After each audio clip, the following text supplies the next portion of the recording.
Alors il y a effectivement deux indicateurs qui sont devenus extrêmement prééminents dans nos représentations de la richesse et du progrès. D'un côté le PIB pour la richesse et la croissance économique pour le progrès. Et ces indicateurs hégémoniques sont soumis à un certain nombre de critiques. Et je pense qu'on peut les identifier ces critiques autour de trois thématiques différentes. La première, c'est une critique qu'on appelle parfois une critique interne, mais qui est très importante, et qui consiste à rappeler que la croissance économique est l'évolution du PIB en volume. Et cette notion de volume est une notion très abstraite en fait,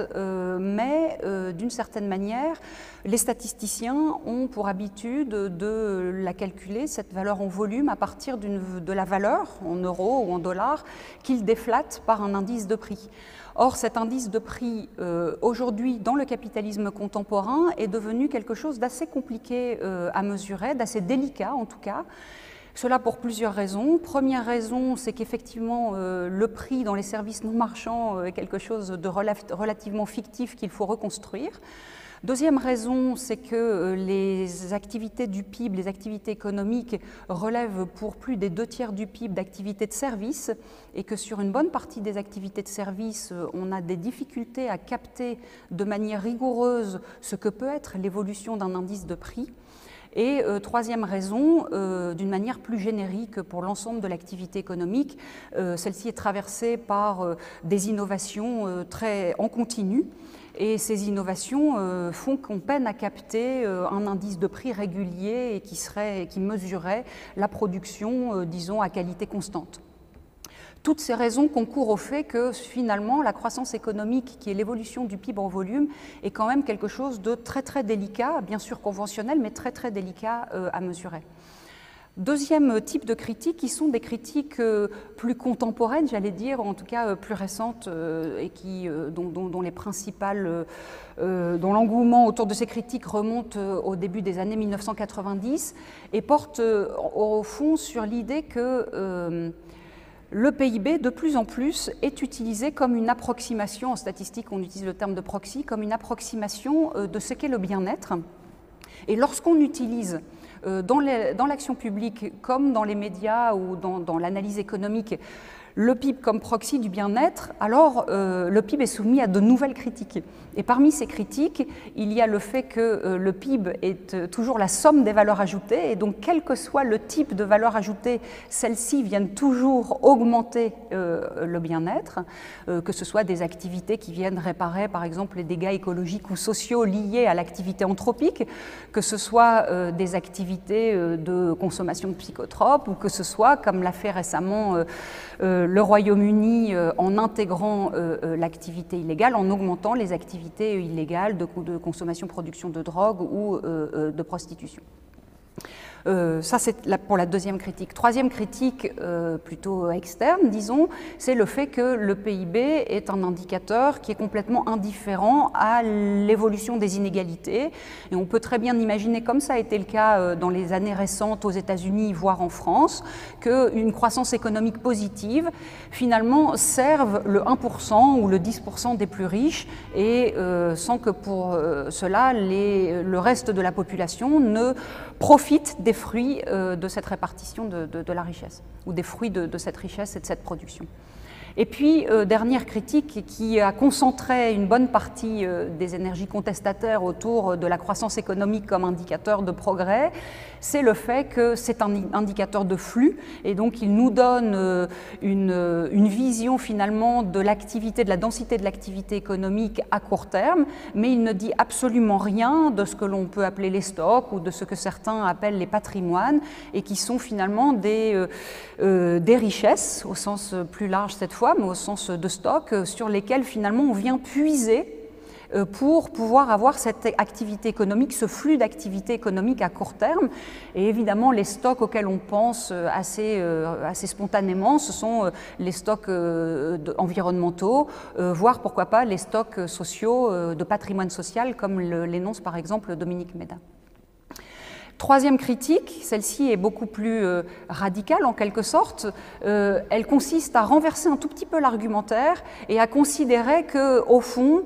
sans doute depuis plusieurs décennies, c'est bien la croissance économique qui est la cause d'un certain nombre de dégâts qui s'accélèrent et ce qui est souvent mis en avant dans celles et ceux qui mettent cette critique en avant,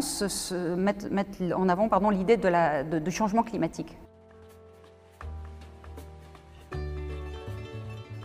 Alors la place des inégalités économiques et sociales est tout à fait essentielle dans ces indicateurs alternatifs et devrait l'être ou doit l'être, et d'ailleurs l'est à vrai dire, pour plusieurs raisons. La première raison, elle est un peu instrumentale, mais après tout les économistes la mettent souvent en avant, donc je la reprends à mon compte, c'est que au fond, une société dans laquelle il y a de nombreuses inégalités engendre un certain nombre de coûts pour la société. Des coûts en matière de crime, des coûts en matière d'insécurité, des coûts en matière de frustration psychologique aussi, du fait qu'on n'a jamais accès à ceux qui ont plus. Donc ça, c'est un premier point, mais c'est une raison assez instrumentale. On pourrait ajouter d'autres raisons qui sont extrêmement liées à la question finalement de la soutenabilité, qui sont des questions qu'a par exemple très bien étudiées Éloi Laurent ou même Jean Gadret, et qui insistent sur le fait qu'il y a des liens extrêmement étroits entre les inégalités économiques et sociales et la question écologique. C'est lié au fait que les populations finalement les plus pauvres pâtissent davantage de la question écologique et des grandes catastrophes écologiques qui déjà se produisent sous nos yeux ou à venir, soit parce que ce sont elles qui en font les frais les premières, soit que la question écologique va nécessiter une augmentation des prix dans un certain nombre de domaines de la vie économique et qu'elles n'auront pas accès finalement à des biens plus durables si les inégalités économiques sont aggravées. Donc c'est une question essentielle. Évidemment. Maintenant, la question est comment mesure-t-on ces inégalités et comment ces inégalités sont intégrées dans un certain nombre de tableaux de bord.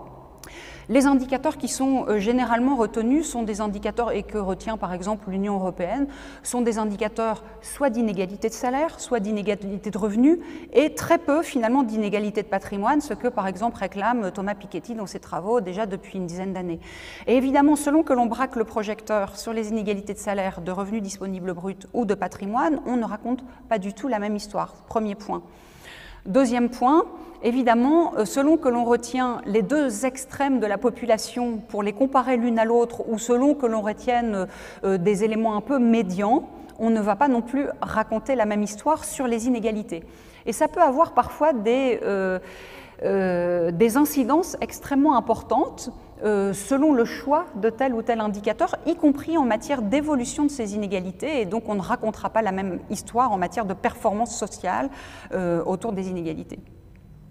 Il y a d'autres manières encore de mesurer ces inégalités qui consistent à considérer que le revenu est insuffisant pour épuiser l'ensemble des questions qui relèvent des inégalités. Et c'est ainsi qu'on a vu se développer de très nombreux indicateurs d'inégalité sociale depuis une vingtaine d'années dans la littérature ou dans le débat public, promus à la fois par des organisations internationales ou par des associations ou évidemment par des académiques. Et parmi ces indicateurs, il y en a un qui me plaît particulièrement, c'est le baromètre des inégalités et de la pauvreté, qu'on appelle aussi parfois BIP 40, et qui a de cela de saisissant que si l'on met deux courbes, l'une en regard de l'autre, de l'évolution du baromètre des inégalités de la pauvreté, qui est un indicateur multidimensionnel